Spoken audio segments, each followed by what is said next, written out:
Jones session 6. So I think we have 3 more after this, is that correct? Did we look at the calendar? Did we determine 3 more? Isn't it 4? Is that right? Isn't it 4 more? Is there 2 in April and 1 in March, or 2 in There's 2 in February. There's 2 in February, 1 in March, and 2 in April? 1 in March and 2 in April. 1 in March and 2, so there's 3 left? Or is there another one this month? 4 left. There's 4. There's We 4. got late February, early March, or middle March, and then early April. 2 in February, 1 in March, and 2 in April. Got it. All right. So I don't know if I'm coming or going anymore. This week I'll be here till 7 o'clock every day. So I got home last week at 5:30. My wife says, "Hey, you're home early." So it's been crazy. So we're going to talk about rules, routines, and standards today, and some of it will be reviewed. Many of you are doing a great job with this. I walked around and looked at a lot of classrooms. We're heading up out of the county and getting there we're going to get up to the mountain pretty soon as well to see how things are going. So we're going to focus today on students are astute at assessing the absence of effective structure. Agree or disagree? Agree. If there is no structure in place, do they pick it up pretty quickly? Yep. We know right away. Right? That's why subs have a terrible time, right? Because the kids don't know and the subs don't know. And how many of you have substituted before? Can you tell a good teacher from a not so good teacher? Yeah. Yes. Yeah. Why? I had- Bad teacher, I get a page about this long. It's supposed to take me through a whole day. Good teacher, I get 2 or 3 pages. Duff McCartan left me behavior referrals in the folder. That was it. That was his sub plan.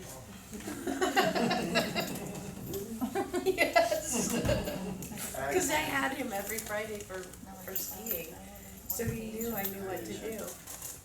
I had juniors and seniors in a California high school exit exam remedial English class, and I was also a class advisor, and we were, I don't remember, but we were bringing on the freshmen to Madera High School, and we had to do an orientation or something. And hey guys, Hello. I left the sub. I had it, did the whole thing with the sub reminder, got the sub, and had my lesson plans. And I trusted my kids, so I left the door open and I went to the orientation. And then I thought, okay, I wonder how the kids are doing. We had a break, and so I walked over, and the sub hadn't shown up. Oh. My kids had sat down, and they had taken roll, and they were doing their work. And I stayed there till the sub got there, but Wow.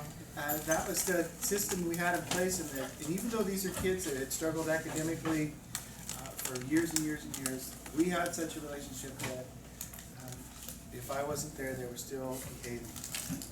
So students are assessing the absence of effective structure. The rules in any classroom are defined by reality, whatever any student can get away with. Who does that put the pressure on? You. I know that's bad news, and some of you are thinking, you don't know my class. I have the class from HE double hockey stick, and it's been a humongous struggle. Yet, this is the bad news, and I'm not picking on anybody. I'm not singling anybody out. I'm not looking at anyone. I'm not looking at anyone, I promise. But I promise that if we took your kids and put them in a different classroom with a different teacher, they would behave. And honestly, there's very few exceptions. Yes, there are outlier students that cause you headaches. And those days when they're absent, you wonder why you had a good day. That's just kind of life. That's the business of working with people. But if by and large your class is struggling, one of the things that we really want to think about today are your policies, rules, and routines. Well-developed routines, including bell work, signal from the beginning that the class is both a work environment and a friendly personal environment. How many of you have worked hard since we talked about it in the fall, making sure that your place is not the let's have fun place? Does it change things? Even if they come in at recess, or if they come in before class, you're saying, okay, well, it's time to be quiet and work. And, right. Because what happens is, we let one kid in and they start talking and you guys are okay. Now there's 6 kids and what are they doing? They're playing around, horsing around. And you've just made a reinforcement error. You have said to the students, this is the place to become and play. And you want it to be the place where they come and work. All right. Right now, yeah, it's cold. Teachers will reflect on their classroom policies and procedures and look at establishing high standards. All right, let's review. Okay. Physical proximity, what is that talking about? How close to work? How close you are to them? Being able to what? Work the room and. So now that I changed it because there's less people in here, right? Now I can work the room. And can I still teach from over here? Yeah. Can y'all hear me over there in the green zone? Yeah. Right? Okay, and so how many zones are there? 3. What are the colors? Red, yellow, green. And what does green mean? Green means anything goes, they can talk and do whatever they want. Right? So we can look across the room and we can see a kid looking at his lap and laughing, and we know you need to put the phone away. What phone? Nobody looks at their lap and starts laughing. Come on now, put the phone away. Okay, good. Yellow zone means what? Borderline. Yeah. Right? They're checking you out, kind of seeing if you're going to check on them and look on them. Right? Whoa, this is nice being able to move up, break the camera. Okay. Right? So now we're over here, and you can still hear me over there? Yes. Can you still see the board? You still feel involved in the class? Good. How often should we flip the lights? The red, green, and yellow lights? Oh, flip the lights. As often As often as possible. Okay. How many of you rearranged your room in the fall? I did. Why? Why did you rearrange your room? I had them in rows and I just felt like putting them in groups. Okay. And talk to me about working the room. Are you able to walk better now? Not really, because you see my room and it's like 38 kids in a very small space. Right? So whatever arrangement I put them in, I can't really walk. Like I can walk around them, so I've made it where like. But you have like a horseshoe U Yeah. shape, right? Yeah. And you so- were able to be in the middle of the room while you were, in fact, you were in the back of the room when I came in. Yeah. Right? Yeah. And so you were able to at least, you can walk from one side to the other really quickly, correct? So I kind of wanted to like switch it up a bit, like not let them get used to whoever they were. Good. Who else changed their room? How did it work? So I was in rows, and I went more of like the stadium, kind of a. Okay. Thing with, gap down, so I've got like kind of three groups, but I could get down the middle and I could get in between. How did that change the behavior in the room? It was easier to be able to get to different places than I need to. And some of the kids were a little further apart from each other than they were. So I made that easier, and then they could see, they actually could see the board a little bit better. Good. I want to take all the credit for all the great things that are happening in the room. I know that's not true, but I'll take it anyway. But here's my question, okay? So reflect back now to the beginning of the year, and we just these 2 things. Working the room, and I'm not even talking about the look yet, but just working the room in relation to your classroom setup. How much did just these 2 things change classroom management? A lot. The truth of the matter is, we've got something great coming. We're going to call it Preferred Activity Time, PAT. You're going to like it. And some of you have are using some sort of system that's close to it. But if I were going to just come in and talk to you for 5 minutes, and you knew me, you didn't know me, and I didn't know you, I would preach these 2 things, and we could solve. What percentage would you put to it? When you change these 2 things, how much of it did it change on a scale of 1 to 100? How much? 80. 80%. Amazing. Do they teach you this in college? No. You don't get that, do you? All right. 2 things that can create a great classroom management is just being close to the student and making sure your room is set. The third way we talked about that also has to do with this is what? The way we conduct our physical expressions and movements. Okay? All right, so what are we talking about here? The Queen Victoria, I am not amused look? Is it a stare down? No. How many of you have tried it and started laughing? Did it work when you started laughing? I just had to look away. I was just like, and then they started giggling, and then I started giggling. I had a student tell me they couldn't take me seriously. And I was like, but I'm giving you the look.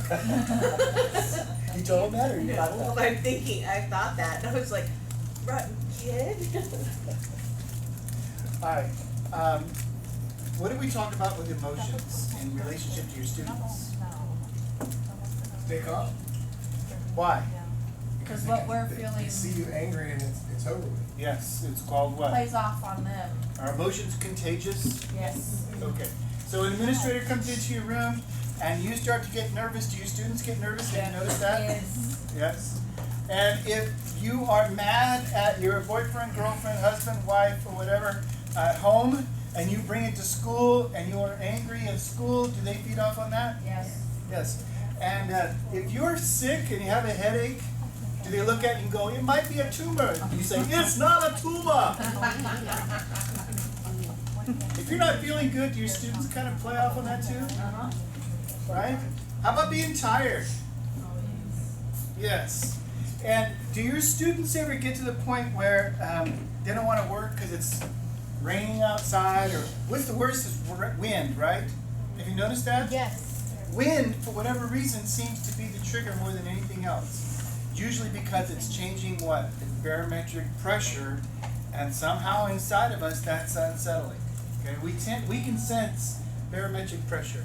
All right. How about the Friday before Thanksgiving break? How'd y'all feel? All right. The Tuesday after Martin Luther King birthday. That was just a couple weeks ago, right? The day after Halloween. The day after Halloween. Even today, right? Everybody loaded up on carbs yesterday and watching the Super Bowl and that amazing comeback. Yeah. All right. Your emotions play on your students, okay? So let me give you some advice. Whatever is happening at home, leave it at home. You have to come in, and if you're not feeling it, you gotta fake it till you make it. If you're not feeling it, they will, and they will reflect what you're feeling, what you're thinking. Okay. Praise, prompt, and lead. What is that talking about? And we talked about two different kind of lessons, or two different kind of lesson styles that fit in with praise, prompt, and lead. What were they? So tell them they're doing well on whatever they're doing, give them like a Quickly. good pointer, and then like But we needed to have something up in order to make praise, prompt, and lead work really well. VIP. The VIP, the Visual Instructional Plan, which meant what? We have an example on the board, but what is the VIP? You did really good on step 1. Take a look at step 2 again. I'll be back. Steps. Check on you. Okay? Have you guys looked at that? It's kind of a little more work now, huh? Because you got to look at your lesson plan thinking, oh gosh. And if it's Sunday night and it's 10 o'clock and you're worried about Monday morning, you may not get that done. But have you looked at writing steps for your lesson plans? Okay. How many of you tried it? How did it work? It's better because I feel more organized, and You feel more organized. and whenever I miss something, then I go back and look at it, and then I can do it. And then if the students are struggling, I know why, because I skipped that section, and so I can go back myself.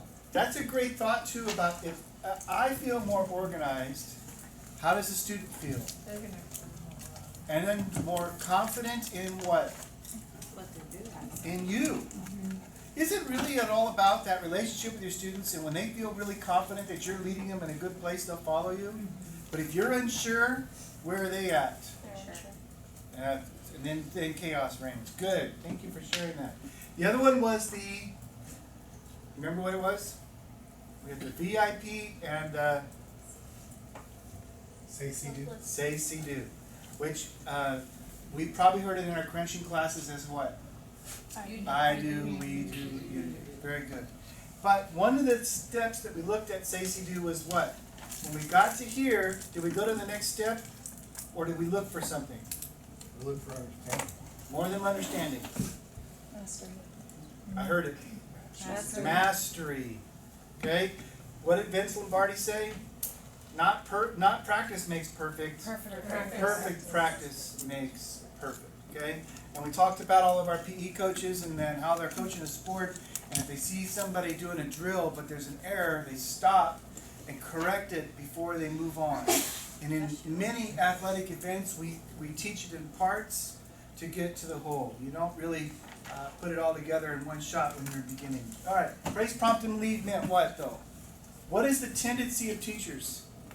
To stay and hover until they. Stay and hover, and Or find the first thing, what they did wrong first. we find that's human nature. We look for what's wrong first. Good. We all have a tendency, and I have to tell you, it's a bad habit of mine to talk too much. All right. So let me ask you a question. Do you learn best by trying to solve the problem yourself, or somebody giving you the answer and you think about it? Think about your own learning style for a moment and talk about it with the people sitting at your table. Because if somebody gives me the answer, they're not being given the answer, just follow whatever they told you. Sometimes I like to see how things are done and then for me to try it. But I have to do it too, it's just given. Somebody at work said that There's no effort. in EDI instructions that were there. Shown, and then he said, you try it. So like congratulate you. We do this, now do this. So then like if you don't, there's no way you can show their work. Like be like, oh, just gonna tell them where it was. I didn't get to hear Pineapple, tell them, okay, and the start of it. And you go to start filing papers. My new one now is going over the math there, 'cause they want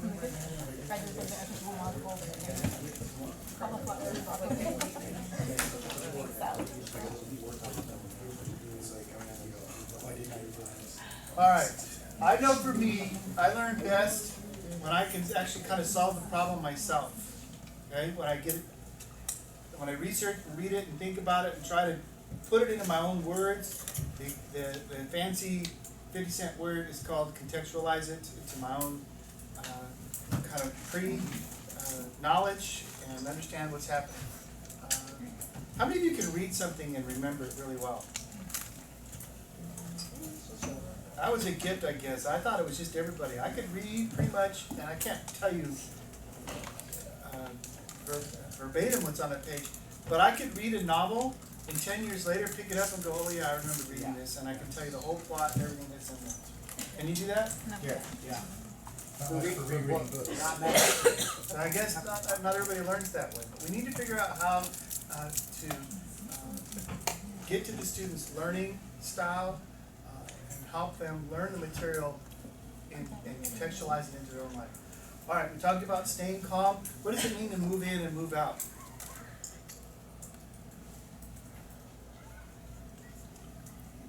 Just means not spending a lot of time with the kids, right? Well, it Just also like- means, like, let's imagine that you're having independent practice and your kids are not doing their thing. Oh, What do you do? Yell at all of them. We yell at them? just point at their desk and All right, come in Uh, and get out of their way. I don't know, did I cover this? The 5 steps of moving in and moving out? I don't remember. Oh, Might have been that time you were sick. maybe, yeah. All right, so let's imagine that Eric is giving me a hard time. He won't give me we're all supposed to be working on the 15 problems on page 497 in our math book, and Eric is over here playing with his tablet and talking to his friend. And so, what do I choose first? Excuse me, Joseph. Now Eric is kind of having a bad day, he's giving me some attitude, so go ahead Eric, give me some bad attitude. Right? Do I say anything? What happens if I open my mouth? Alright, so first thing is I might nag him. Eric, if I have to come over there, right? That's a nag. And the second thing is if I start to talk to him, he's gonna do what? Eric, I need to get back to work. Okay, alright. I am working, right? I am Alright, working, in yeah. fact, would you do me a favor and turn towards me instead of where you're supposed to be? Just for. Alright, does this look like Eric is working? No. Alright, so now what do I do? Now I move in.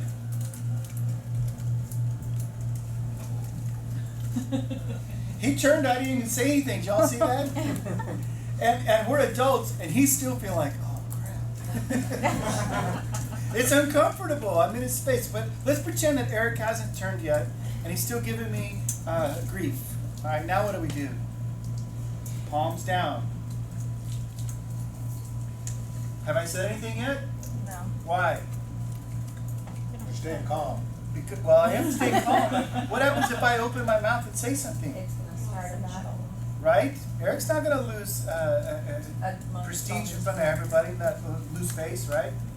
Right? He's got to keep his rep going. So now he still hasn't turned around yet.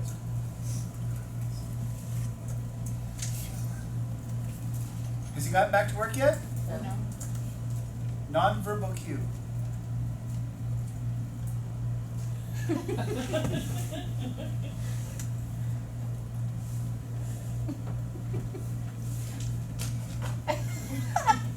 Oh my god. Thank you.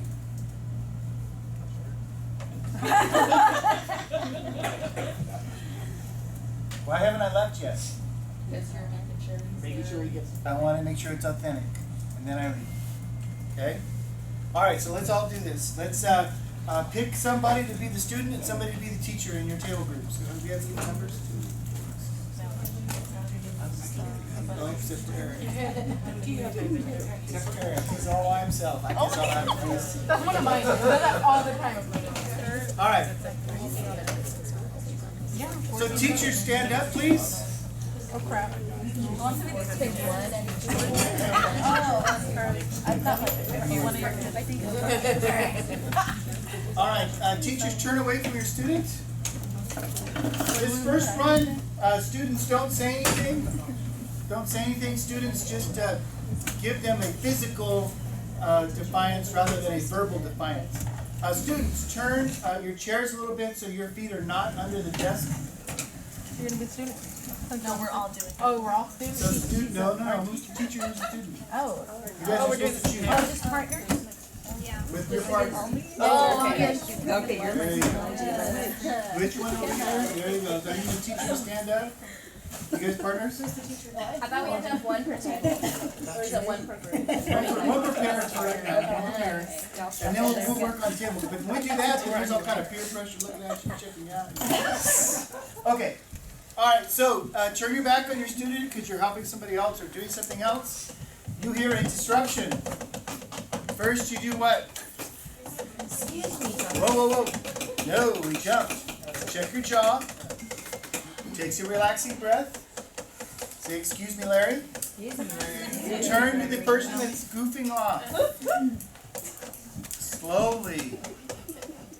Stop. Oh, I see some bad habits. Okay, so I'm going to pick on you. Okay, good. All right, so stand aside for a moment. So you were like this. I was. You could almost put the hand on the hip. You didn't do that, but what does this convey? Like, You can almost. I can almost see you shaking your head. I know you didn't. All right, let's try that again. Turn back from your student. You hear his disruption. You take a deep breath. Check your jaw. Slowly, in a regal fashion, you're the Queen of England. Turn toward the disruption.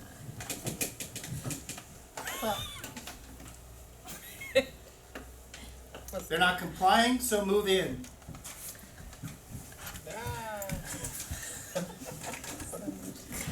They're not complying, so go to palms. Give them a little whisper of put your feet under the table.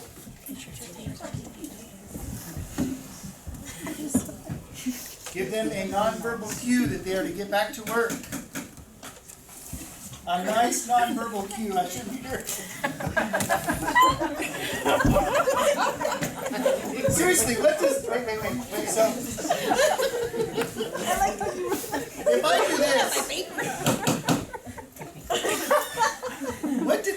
convey emotionally? I'm You're too good. tired. You better get to work. I'm gonna thump your head. All right, let's try that again. Let's try that again. Oh, no, it's funny. All right, here we go. Nobody heard me. All right. You hear a disruption? Take a calming breath. Check your jaw. Say, excuse me, Larry. Calmly turn towards the distraction. You're the Queen of England. They're not complying, so move in.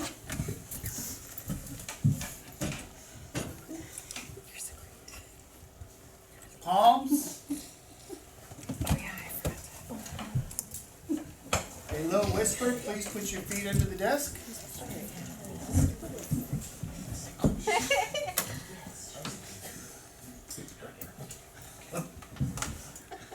A nonverbal cue to get them back on work. That's exactly what I did. Okay. Wait for compliance.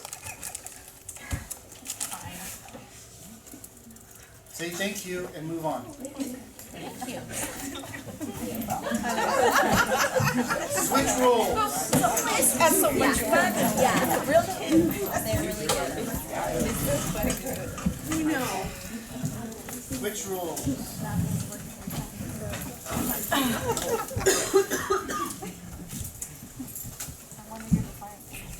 Okay, you heard a disturbance. Take a relaxing breath.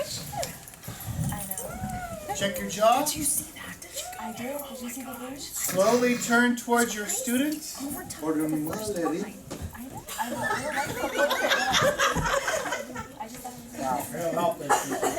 They're not complying, go move in. And it was just amazing. It was like overtime. Have them put their feet under the table. Oh, palms, sorry. Palms. Have them move towards their table. A nonverbal cue to get them back to work. Check for compliance. Say thank you. Move away. All right, next. You're not.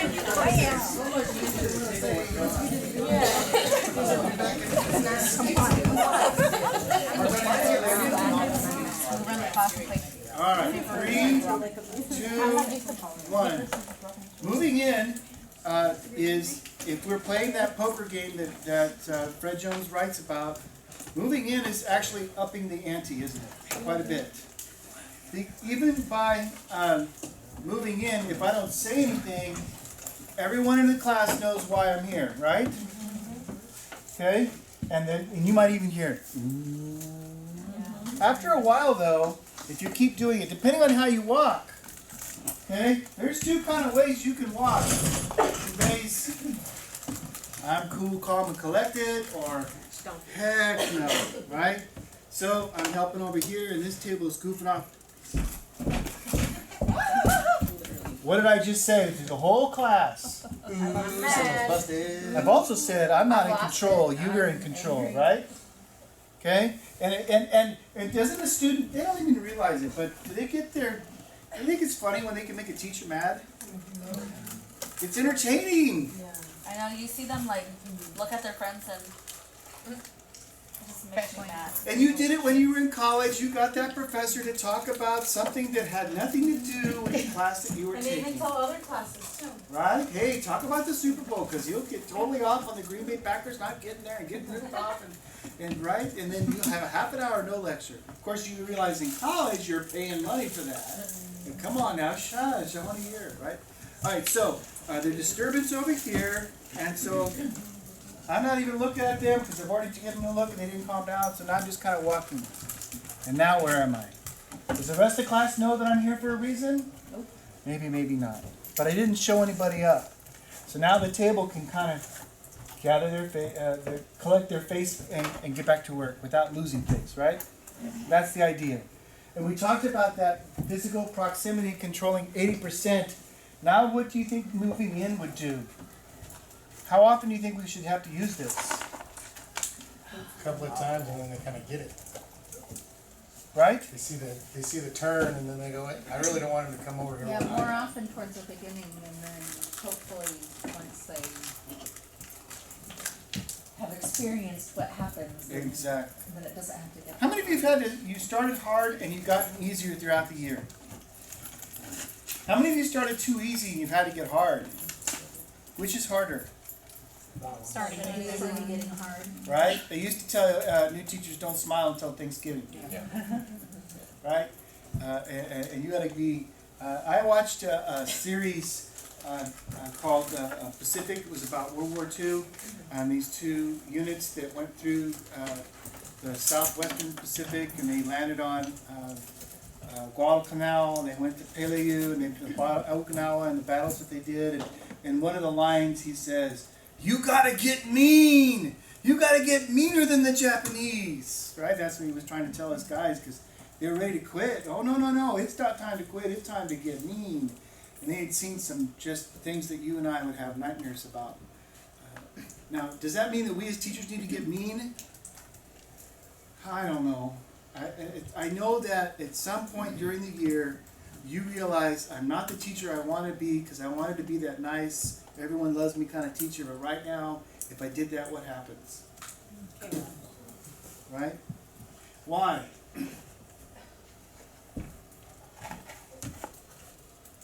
Because they sense weakness. Students are astute at assessing the absence of effective structure. One of the things that we can't do, this will kill you, is to threaten and not follow through. If you don't mean it, don't say it. All right, kids, if you do that again, you're going to have 10 extra problems on your math assignment. They do it again. You're thinking, oh man, I don't want to correct that. I don't want to collect it and put it in the grade book. I just forgot I said it. But the students didn't forget. What do they know? That you didn't stick by your word. Exactly. What if you don't grade something and they catch it? Then they're gonna notice, oh, I don't have to do it. Have you ever been in a class when you were going to school where you knew if you just wrote anything on there that the teacher would give you a grade? Yep. And it could be absolute nonsense? They weren't correcting it, were they? You knew you could get away with it. Alright. Why do the same cohort of students behave in one class and not another? Talk about that in your table groups. No, like, I think it does depend on the teacher. But they can get away with it. How serious. Because there's specialty classes that did not pay for teachers. And then he came, but it was just for 1 hour. He came for 1 hour in my classroom, and I never saw that student. I don't know what it was. Oh! No. It was from last year, but yeah. Even in my classroom, it was like. Procedures, they're not. I know, I got one transferred in from another teacher because it was Alright, let me ask a kind of a rude question. How many of you, by show of hands, had two parents at home when you grew up? How many of you knew that one parent would say yes and the other one would say no? And depending on what it was, it may be different for whatever it is. Yeah? Yeah. And how many of you had one where you could get away with anything and one where, oh heck no? No. For whatever reason, I could get away with stuff with my dad. Wow. My dad would kind of let me, I think my dad's philosophy was, well, let's see how this turns out. Right? You're going to make a mistake, you're going to mess it up, but okay, learn from your mistake. What does mom do? Grabs you by the ear, drags you in the house. Moms don't mess around, do they? How many of you had it different? Your dad was the strict one, you couldn't get away with anything. Right? And moms were the easy one. That happens too. I'm so thankful that 6-year-old girls do not figure out how much power they actually have over their daddies. Whew!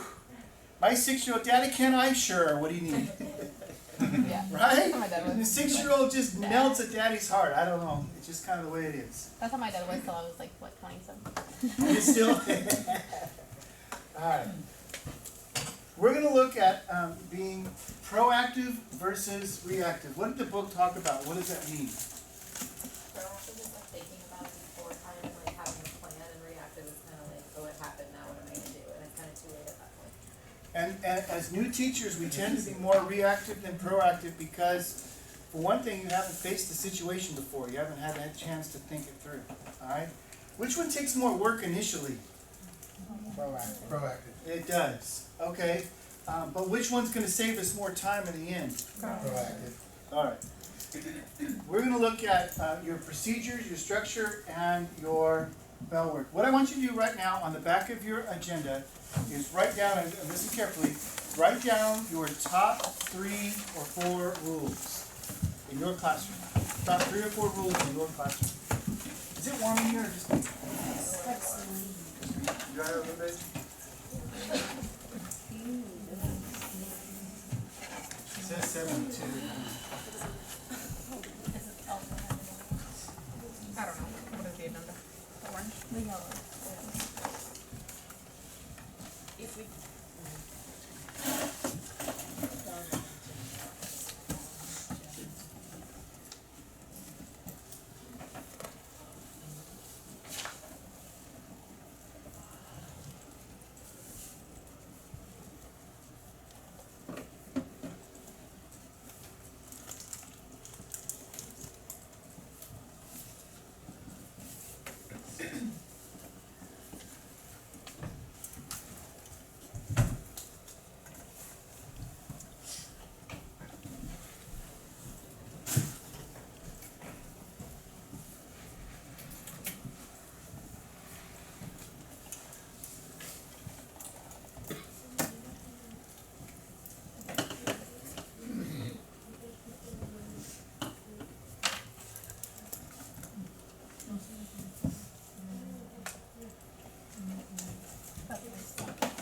Finding people and speaking objects.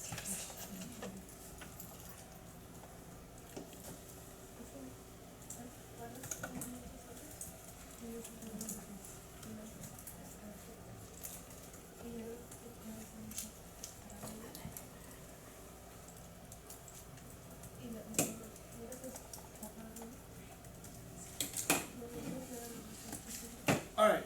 Share your rules with the people at your table. So my first one is keep your body moving. Yeah. Keep your body.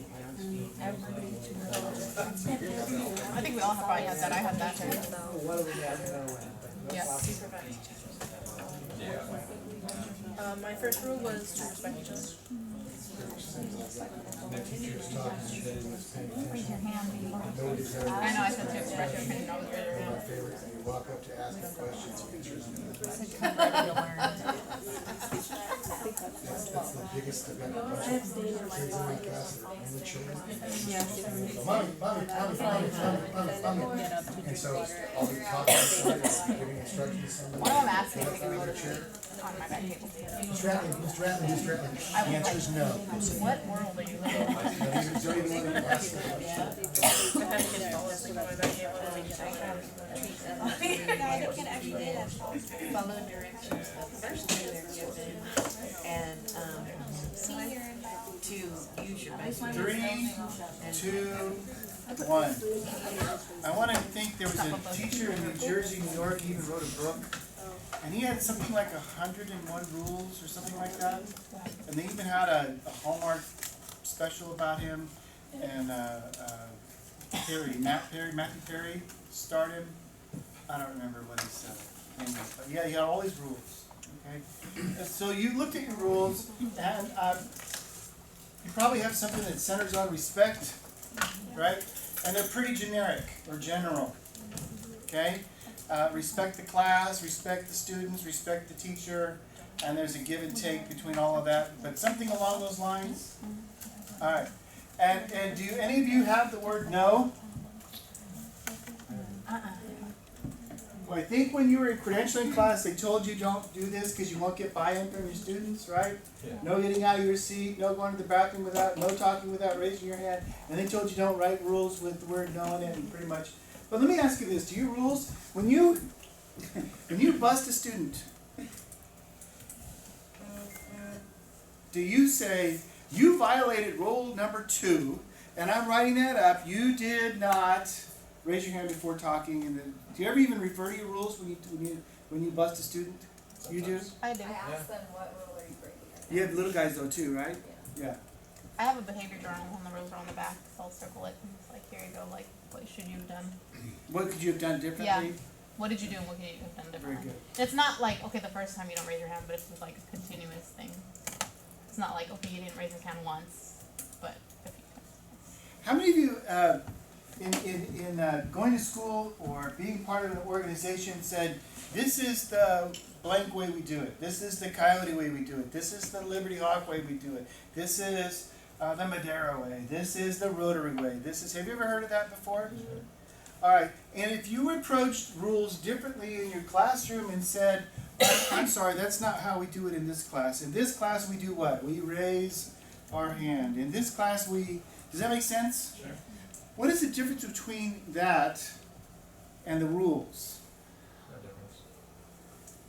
It sounds more like you're participating rather than Now having to fall in line. we're creating a culture, aren't we? This is how we do things. And the street lingo is, this is how we roll in here, right? Check yourself, right? So in my school, we actually created a matrix, so every classroom created their own rules, because we're the Rams, so it's like respectful, motivated, self-disciplined, and they had to write their own rules, like, if you're in the cafeteria, what does it look like? And they created their own, and then we got them all, like, blown up, and so the kids took part in making the rules, and then. The kids took part of the rules. Did it make a difference? It did, like, we always refer back to the matrix, like, what did we decide to do, what are you not doing, and things like that, so. How did it make it, or why do you think it made a difference? Because they had to figure, like, they had to come up with the rules, so I'm thinking, like, they were more inclined to follow them if they came up with them. Yeah, if they participated in them. So I think it was more, like, I'm part of this, I want to follow the matrix. And there's also incentives, like, you get RAM bucks and you get to buy things and stuff like that, so. There's also the thought too that, remember we talked about short-term memory and long-term memory? If we hear something, how much of it are we going to remember? We actually hear 100%, we can remember 90 to 100% for how long? He told us in the book. You're right, how short? 10%. 20 or 30 what? Seconds. Right? How many of you you pulled up for directions, they said, okay, you're going to go 3 miles, turn right at L Street, go 2 blocks, turn left at K Street, you'll see the flagpole, turn right, and it'll be, and you're right, We lost Okay. Hannibal Street. L Street. Oh, man. My sister-in-law tried to give me directions on how to go running around her neighborhood and what streets to turn at, and I ended up running like 2 miles extra because I had forgotten what street to turn at, and so, yeah. All right, so we looked at the VIP and we talked about short-term memory looks authentic because we can have 100% recall right away, instantly. What's next? So if we hear it, what's the next one? Seeing it. All right, so that's like for me, when I read something, I remember it. So we said a picture's worth a, if we can see it, we remember a lot more. And if we could see it and what? What was the next step? Do it. Okay? And the last was teach it. So when we're writing our rules out and the kids are getting together, what are they doing on that scale that we just gave you? Where do you think they're at? They're almost teaching it, right? Because they're implementing it and saying to each other, this is what we're gonna do, and we're gonna help motivate other people to keep these rules, so then they become the teachers of it. Exactly. They're teaching the rules. I would be willing to bet that if you compared and contrasted all the rules at your site, they're pretty similar. Oh, yeah. They know, they inherently know what is right and what is wrong. Because I have 6th graders and they've heard it over. They can give you verbatim what they know you want to hear. But they pick and choose what they want to follow. But they know right from wrong. But so you have 6th graders, they're old enough to know. Do they have somebody that they ever talk about and say, oh boy, you better behave when you go see Mr. Yes. Smith because what is it about Mr. Smith? Hold them accountable. His words mean what they say they mean, right? How many times, and I'm guilty of the same thing. We say one thing and then we let it slide. And that's called a reinforcement error. And what happens? It's a trap. For who? You. Here's the question. Math, you guys good at math, right? What does it mean to be consistent? Come up with the same. If you are doing it 50% of the time, are you consistent? No. How about 75% of the time? Are you consistent? You know where I'm going with this, right? If you're 90% of the time you're consistent, is that consistent? 100%. It's 100%, isn't it? Is that tough? Dang, real tough. Alright. Okay, so I'm not telling you to get rid of your rules, but I'm asking and challenging you to think about setting up a culture based on policies and procedures. Okay? And Harry Wong and Fred Jones both will tell you that never do for a student what they can do for themselves. Okay? And I love looking into the little classes. The big kids don't do it so much, but the first through third graders, they have the trash leader, they have the lineup leader, they have the playground equipment leader, they have the pencil leader, they have the pass out the book leader, they have the, and everyone has a different job, right? For the upper grades, we have classroom economy, which is actually pretty cool. Like, you get all the free stuff. Like, they actually will send it to your house, and they'll send you all these things. Like, there's the clerks, which pass out all the papers, and like there's bankers, and like you actually pay rent on your desk and things like that. So learning. So for the older ones, if What is it anybody. called? Classroom economy. And then they can Have buy we got their to where desk. they buy their desk? Yes. Mrs. Gresham in our Yes.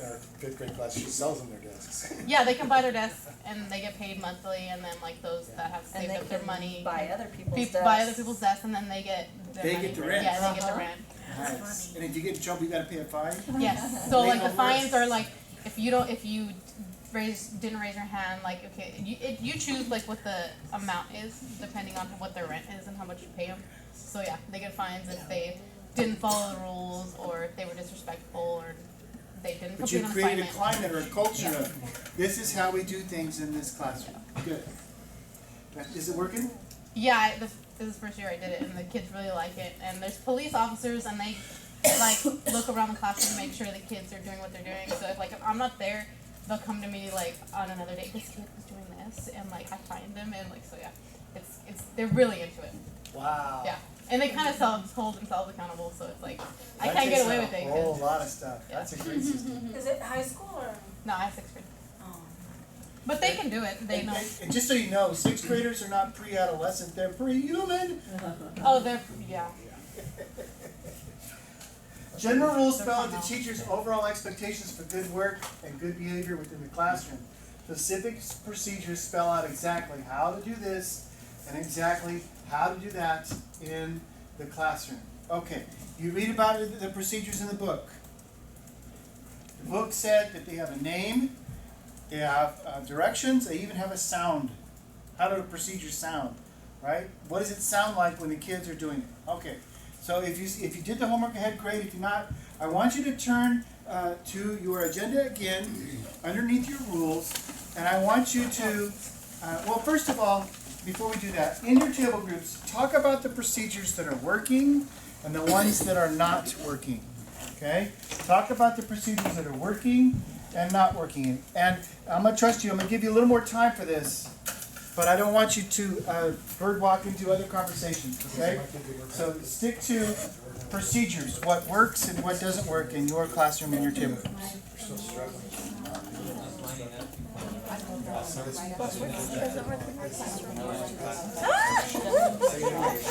Yeah, I've got to implement some of those things in my classroom. Yeah, the procedures.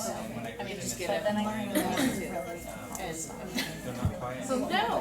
Where you gotta pick off the one. And I have a Because bad you case teach them the of first like nursing. morning, maybe what you do, and then they like they pull it over and they write what it is that is and like I mean I get Coming in for season, that's pretty tough, because my kids just like trickle in. they pretty much want to be trainers like So, there's a cops and stuff. like they know, they come in and they don't stop chairs, and then they get out their morning work and they It's start pretty much like they know, like I said, a lot of these schools don't really and it's like they have I have to put money in to get everybody Jolly Rancher. If they have like a list of morning work, and so they turn to like today's date, get the stone the day, it's up on the board, task, and take away stone. But it's been working pretty well. I just started doing the morning work. That works. This is the first month we've had actual. They count them, and then Usually they were just doing how many for each And once they reach that end stone, so they get to go to the treasure box and get something from the treasure box. Right, but I mean, like, I'm kind of done trying to be better about Awarding them extra stones for when they're on task and when they like think outside of the questions that I've asked them. And then I have one very destructive guy. It's hard because I don't want to be the place where you can tell her like people are probably where I want, and that's why she acts that way. but it's not, like, play with it a little bit.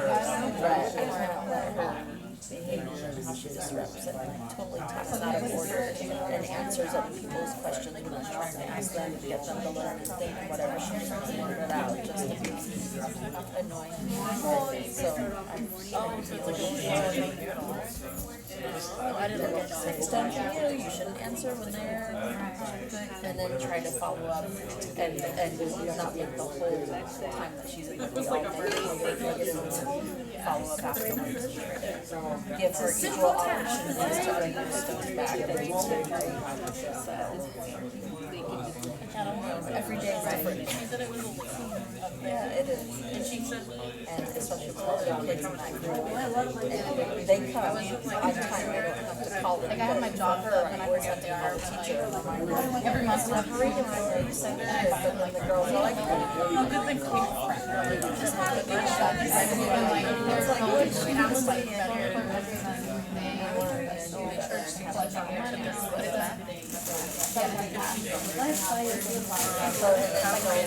part of me wants to, I felt like I should do it. They should do my work as first grade work, like their numbers. So, part of me doesn't want to call all the time and just be like, you remember, they're all, I was like, done for a week. And, you can do one, like all my I didn't do one, it's like crazy. so I can keep it forever, but like if they go to the bathroom, everything's always fine. I use that with my permission, that means I have to stop and step away. But some have saved their own money and they're like kind of buying with debt. And what happens? Some of them are, that person has to pay them, right? They're gonna be the same. If they have, They have to buy their own. no, I'm saying like if you are Yeah. Yeah.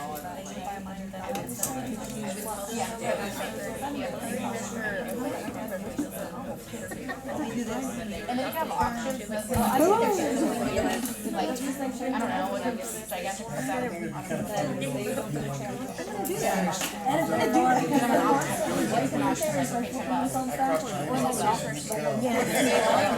I only sucked before this. That's a policy. I love it, but there's not enough funding.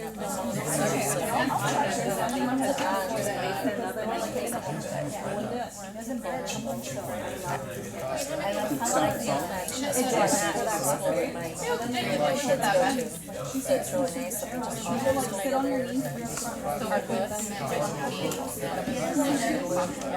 nice. Not all day, but for a period or. Oh, no, I told them. Sometimes they're not quite sure what it's not covering, especially with the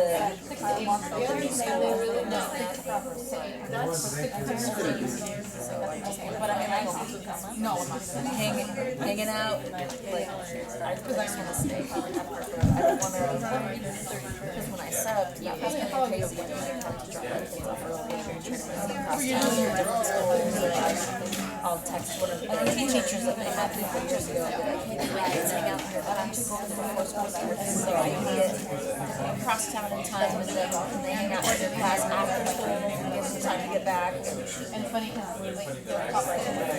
Oh yeah, I saw that. stay there with them, but great funding. Actually, I want my cooking school for it. I think there's only enough when they were talking about I'm gonna find him.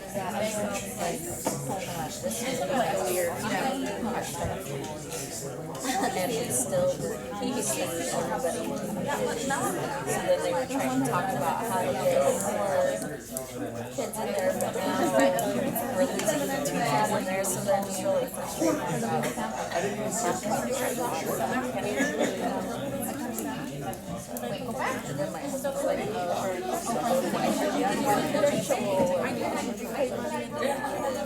I know, I'm like, wait, that's. oh, I put that in. Today, I do that too. I have a 4-year night, like a weird thing. I said I gave my one this morning. I went to sleep. My mom and dad took a shower, and they were kissing. I was like, what? They started using it. I mean, and then they were all like, what? And then, we had to have like 3 minutes of time. I'm just not allowed to kiss. It's okay. It's fine. We're talking about it.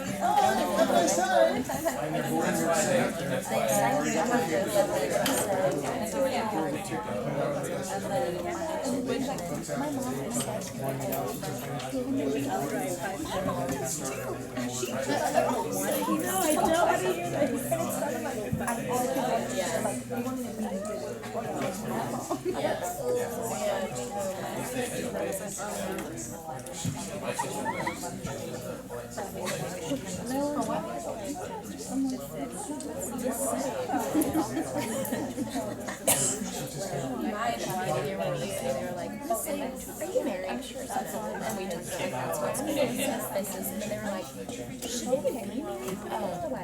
Our teacher's supposed to be married. Yeah. No. I just told them I have to get married. I've been married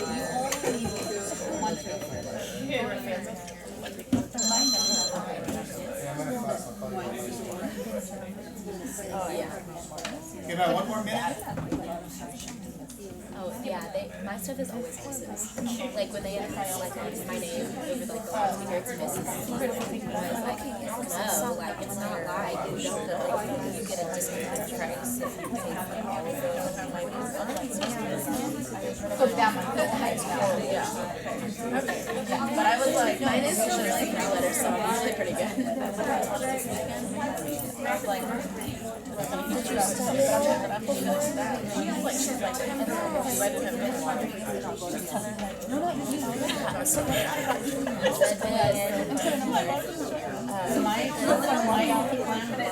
that I heard from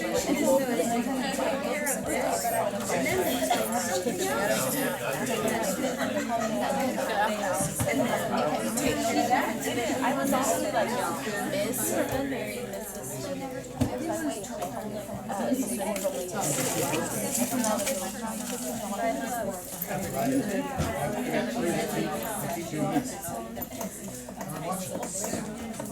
I need to go ship for my pencil.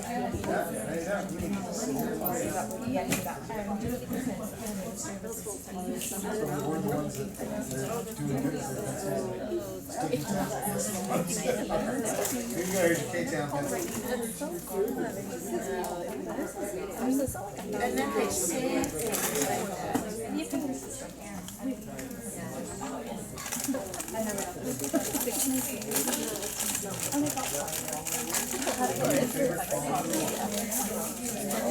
I was so loud, like at the beginning of the year, I'd be like, good morning. Well, and like the way that our fire alarms are, they're in like the hall, so like it's just like my kids. I'm like, you can cover your ears, that's fine. Like, I'm about to cover mine. I know, fire drill alarms. That's what we do. 2, 1.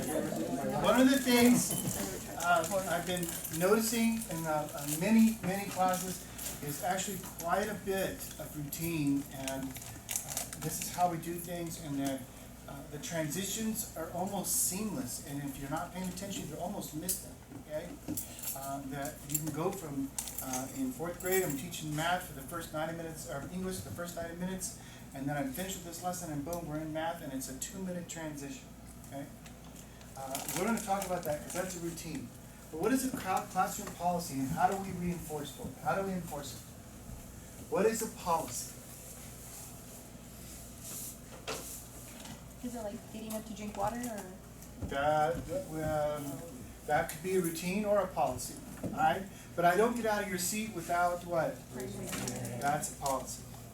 So it would be like if you are asking for an answer and somebody over there is shouting it, but you ignore them, and the person that's raising their hand, you call on them. If somebody's shouting in your classroom, Well, I don't mean and shouting, you, but know, like, but blurts, yeah. then we correct it. I don't think we can let it go. I don't think that ignoring an issue extinguishes a problem. We redirect, and I've heard many of you redirect by saying, Brian, in this classroom we don't what? We don't blurt, or we don't ask and tell, or now we're switching from policy to procedure. The teachers sometimes have quiet signs, right? And so red is no one's talking, and yellow and green, and some of you have color codes for how much volume there could be in the classroom. Have you seen this? Heard this? So when you go and do some of your observations, see if you can see something like that. They even in the high school have color codes for what kind of electronic device usage can you have. Hey, this is no electronic devices are allowed, we're taking a test, if you put it away, you take it out, you're in trouble. To, hey, we're researching green, I need you to Google something on your smartphone, print it out, okay, we're gonna use it. And they have colors in between. But okay, so Brian blurts something out, and I don't want Brian to blurt it out because I'm using what? Random, what do you call that? Random calling. Okay. Now I'm gonna get on my soapbox a little bit, y'all.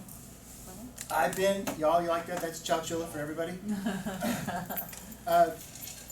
I am not seeing as much random calling this year as I've seen in the past.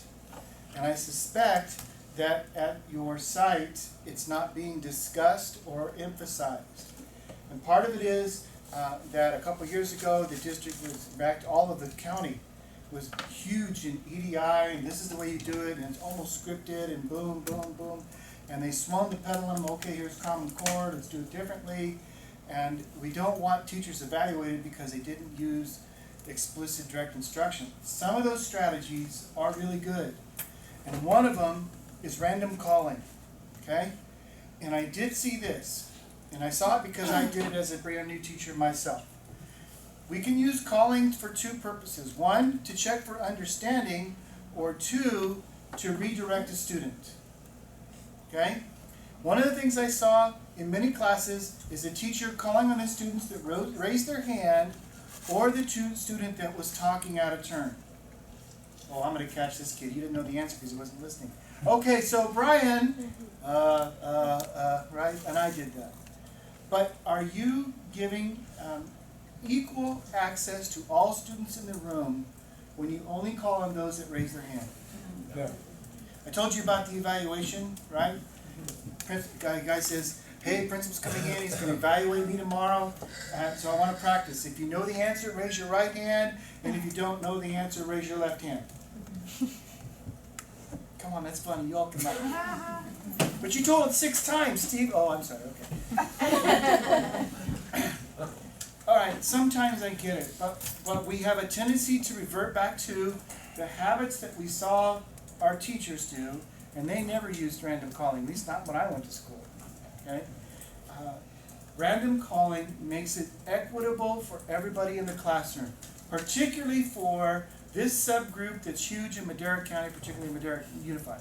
What subgroup dominates all other discussions?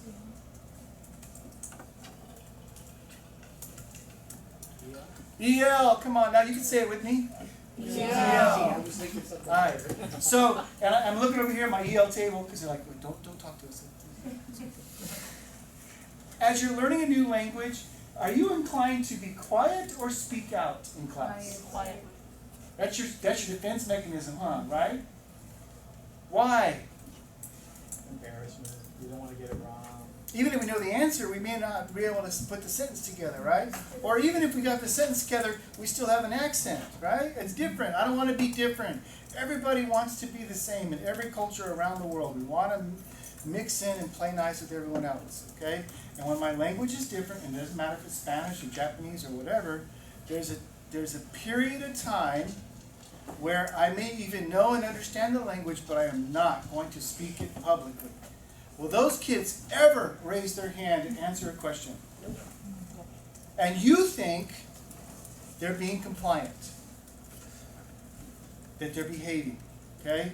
Please, please, please get your EL students talking. It's hard, it makes you embarrassed, right? When you were learning it, would you not, don't. But when your teacher made you talk, did it give you more confidence? Yes. You had to use that language, okay? It's the same with their Spanish learning. They don't want others to, they don't want to be embarrassed with their peers. Yeah, it's hard to get those kids to talk, even when you're trying to get them to talk, you really have to wait a long time for them to be able to respond. I agree. And I even had some that were still really struggling with the language, and I wanted to read in the class, for instance. Johnny, in a moment, I'm going to have you read these 3 sentences. But we'll get to you in a minute. I'm going to come back to you. Practice those 3 sentences. I wouldn't let anyone else in the class know. But he already knew what 3 sentences he was going to read. So then I was doing my thing, we're reading. All right, so read number 4. Okay, number 5. Okay, Johnny, you ready? You're reading number 6. Well, no one knew that Johnny had practiced already over here by himself. But now Johnny has a little more confidence to read those sentences. So that's one way, is to kind of give them a clue that you're coming at them and they're going to have to answer that question. Or in a moment, Johnny, you're going to answer number 7. So I want you to make sure you have the answer. That's the challenge with the random name calling though. Well, that's true. You kind of have to balance it out. Yeah, it's true. But that's a lot more strategic than, all right, who can tell me the answer to number 4? And the same 6 kids raise their hand every time. All right, so I'm being strategic now and trying to, even though I know you're right, I'm not random calling. But I'm not seeing as much in our district. My principal gave me a randomizer that I started using in the classroom. Do you put it to your thing? No, it's just those cheap little metal ring paper deals that you used to get the car lot. You buy a new car, a used car. That was the number of your car was on there. You write both names on both sides, and you can use it this way. You can, because you shake it, and you're the one that looks up at it. So if you want to call on Johnny, you know when you're going to call on Johnny. You shake. Oh, I got Johnny! And you shake it real quick, and you just don't give the chance for any of the kids that are right around you looking to see it on the bottom. And it's just a black dot on the bottom of a Tupperware. And so shake, shake, shake. Oh, I got Billy. Billy. Shake, shake, shake. I got Susie. Okay, shake, shake, shake. And they like the fact that you keep shaking out names, and they never know who's going to get called up. And so they're always. It really works on stuff where you're trying to just get questions asked really quick. Is that a policy or a procedure? Procedure. It's a procedure. It is a procedure. What if Brian over here blurts the answer out before Johnny can answer? And I don't take his answer. I just keep going. Because, and do you address it or ignore it? I moved my way over by him, and I just kind of, hey, you're not supposed to be blurting out. You got to wait your turn. Is it okay to remind him that they're what? Not following the classroom policy. You guys do this all the time. I was in, like I said, all these classes, and subtle reminders that don't go into discipline. A lot of kids are just impulsive. And they're not trying to be defiant, and they're not trying to get into trouble, and for the moment they forgot. And if you say, Brian, remember, we don't blurt out answers, Brian's face turns 3 shades of red, and he's embarrassed because he knew the rule, and he didn't mean to. And guess what? By the end of the day, nobody remembers. Except that you got compliance out of Brian for the next 20 or 30 minutes, right? When I, like at the beginning of the year, I had a lot of trouble with people, like my kids blurting out. And so I was talking to our counselor, and she said that, like, positive reinforcement, especially in that situation, works a lot better. So instead of saying, like, Brian, we don't blurt out, if you say, oh, Jenna, I love the way that you've raised your hand, thank you so much. And, like, at the beginning of the year, I would even give a skittle. I would say, oh, wow, look at how this person is raising their hand, and I would just give a skittle. And, like, instantly, my whole class is, like, sitting up straight, raising their hands, you know? So, like, I think there's something to be said, even, like, because it's very embarrassing to have your teacher say, that's not how we do it. Yeah, Brian, you know, we don't blurt out. And I'm talking about now, but you're right. Yeah, we're in February, Brian. Right. Well, Brian, just a reminder, right? But yes, as much as possible, like, and I've noticed at the beginning I didn't use very much positive reinforcement, but like if I can find something positive that's happening amidst the chaos and I call it out, like, it fixes it instantly.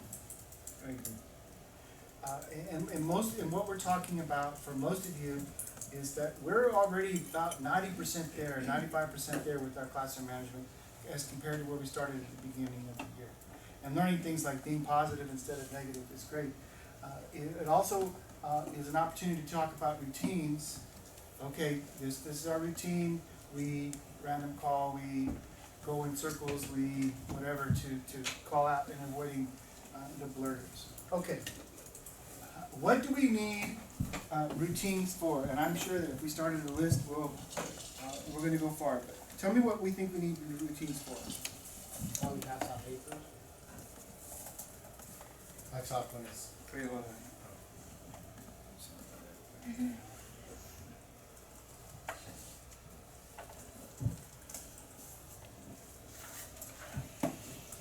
Getting a drink.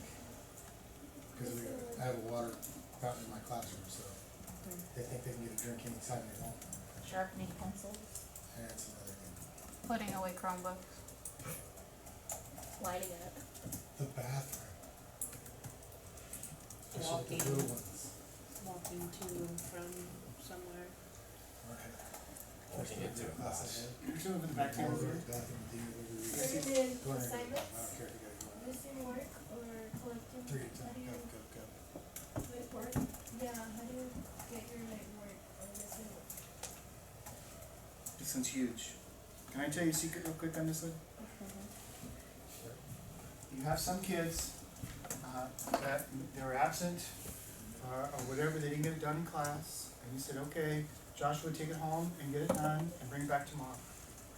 And Joshua doesn't turn it in, and you put a 0 in the book. And if you investigate, you may discover, not always, Joshua did the work. Joshua doesn't have the mechanism in his body to self-regulate, to turn it in. He needs you to remind him. He needed a system in place, okay?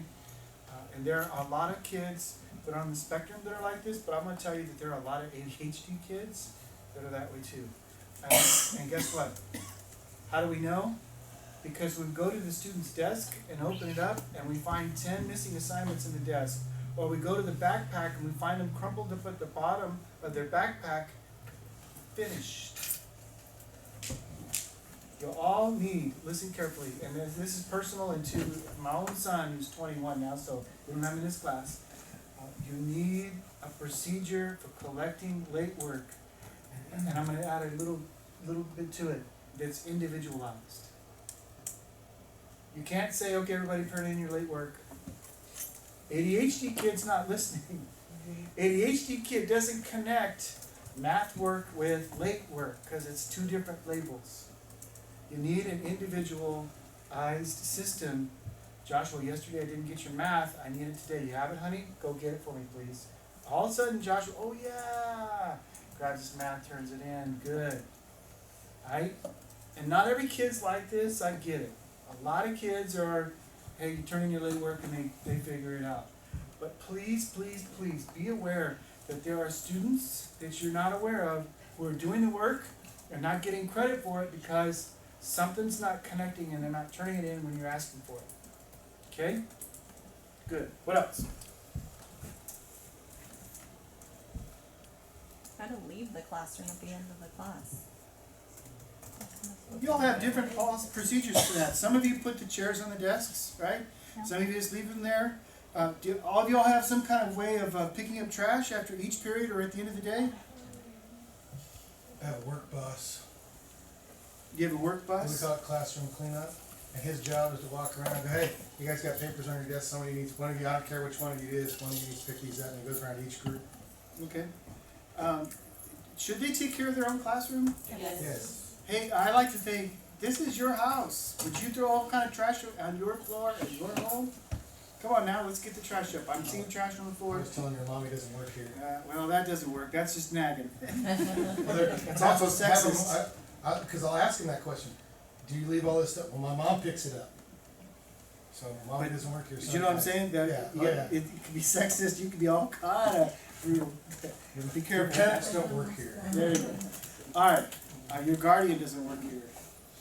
I know, I always say that. I was like, give this to your parents, and then I remember, or guardian, or aunt, or sister, whoever takes care of you. Trusted adult.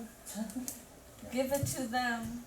Or like on Mother's Day, I remember. Oh, I'll tell them. So the kids say, what's a judge's job? I Oh, I'll be happy to let you tell them that. I showed my kids a video of the kids in Japan. Yeah. And in Japan, the Yeah, kids they're have to cleaning pick up the whole floors, school. right? They're They're like, scrubbing the floors. Yeah. I showed them that video. So just be glad you don't live in Japan, guys.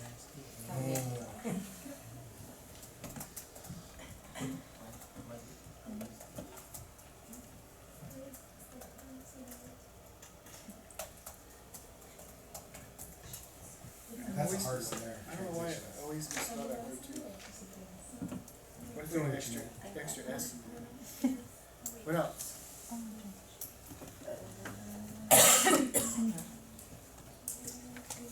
Oh, like going to a classroom library. Yeah, library trip.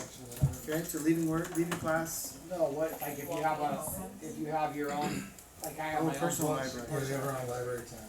So, alright, how about some things you don't think about, but you actually do need to at least have it? Remember we're talking about being proactive versus reactive?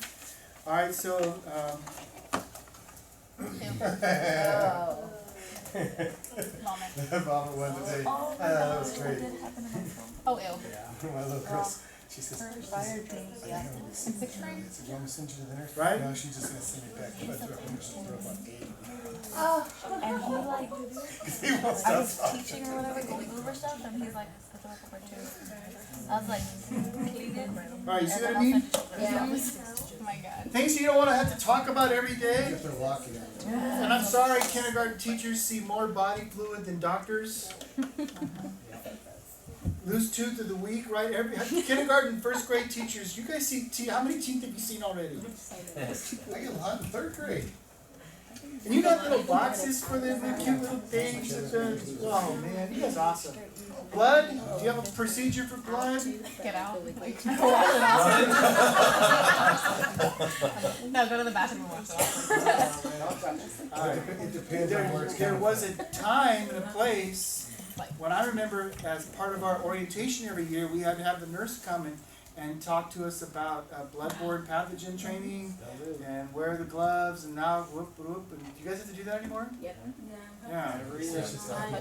I'm like, Yeah. PE, big time, right? Okay, and first, second, third graders, they're still, mommy, I need an owie, I got it right. They're still coming to you and then right, you're gonna wear it. You do a fire drill. Have you practiced that enough now? Yeah. We do it twice a month. Does it come down at the last day of the month every month? No. Yeah. Power outage. What do you do with that? What are we talking about being proactive versus reactive? And you've got all the Chromebooks out, and you're using the internet, and you've got the screen on, and the power goes out. What are you going to do? Do you have a plan? No. Because what happens? Well, we were out for like 4 days. And then what happened? We ended up canceling school one day. Right, okay, but in the meantime, Oh, you have things prepared at our school now. you have a backup plan, right? Yeah, we don't have textbooks, so. Yeah, You don't have textbooks. No. Nope. We're not allowed to buy them. 1-to-1. So when the power goes out, the internet goes out, which means You got to do a song and a dance. yeah. Yeah. It was fun. It was This is like the a only week. It Chromebook was in my fun. classroom. Alright, what I want you to do, if you look on your homework, we want you to write some procedures down. So you want all They these wouldn't ones? even want us to buy it. You know, I just want you to think about it. With armor. This is just a suggested list to start thinking about. I think I asked for 5, right, on the homework? Yeah. And I want you to write it out. I want you to give it a name. I want you to describe it. Tell me what it looks like when it's successful. Tell me what it sounds like, just like the book says, and that's part of your homework. Okay? And so I just wanted to start you thinking about what do I need procedures for. Most of you have already gotten along with the procedures that you have, but I want you to think about in your room, what can I do better? What needs to be worked on? What can I improve on or actually do? Area of contention already. Alright, and the book says when we establish these standards or procedures, that we are supposed to have low expectations or high expectations? High expectations. How many of you found that your students are actually more elastic than you thought? That they will actually reach for the expectations you lay out? President Bush, the second, I think, talked about the racism of lowered expectations. Have you heard that before? Oh, they can't do it because. And there's a whole bunch of reasons why they can't do it. And so what do we do as teachers? Lower the expectations. I have found that if you raise the behavioral expectations, it's easier to raise the academic expectations, and by and large, your kids will meet them. Think about your favorite teachers now. Were they the ones you got along with the best, or the ones that challenged you the most? Challenge you the most. Most, the data across the nation says that answer 90% of the time. Okay. How do we establish procedures? What does Jones tell us? Practice, practice, practice. Practice, practice, practice. And he gives the illustration of going to the library. We're talking about not your library in the classroom, but walking out, and the teacher explained it all, and they lined up, and the kids were noisy. So what did the teacher do? Made them do it again. Go sit down, right? Then they got out the classroom and they're starting to walk, and some kid starts giggling. And what did the teacher do? Go back to the class. And it might even be just Larry that's doing it, right? And pretty soon the class gets tired, and they tell Larry, "If you, I'm gonna knock your butt." And so now it's 38-1, right? Instead of 38 against the teacher, it's 38 against the one student. And then Larry, I swear, if you say one word, right? What happens if you go out there and you get most of the class to be quiet? Have you got 100% compliance? No, then you're teaching them that you're not expecting full compliance. So it's good today, it'll be a little better tomorrow or a little worse tomorrow? Worse. You know what I'm saying? Can you feel me, as they say on the streets?